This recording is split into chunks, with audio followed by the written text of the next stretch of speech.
একবার 1 মিনিটের জন্য ভাবেন তো, দেশে কোনো সাংবাদিক নাই, সংবাদপত্র নাই, টেলিভিশনে কেউ কোনো খবর পড়ে না, সোশ্যাল মিডিয়াতে কেউ কোনো খবর দেয় না, আপনিও দিতে পারেন না। আপনার জায়গাতে ভালো মন্দ যাই ঘটুক না কেন, আপনি কোনো খবর দিতে পারতেছেন না। সিস্টেমটাই এরকম। অন্ধকারের ভিতরে থাকবেন না, এটা কি ভালো হবে? এই অন্ধকার জীবনযাপন।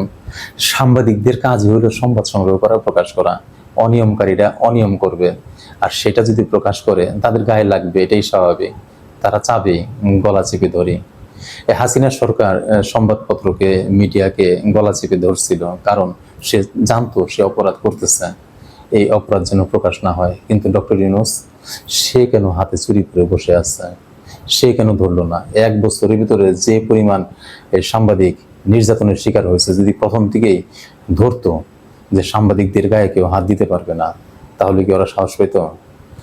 কেন সে চুরি করে বসে থাকলো? তার হাতে তো ক্ষমতা দেওয়া হয়েছিল।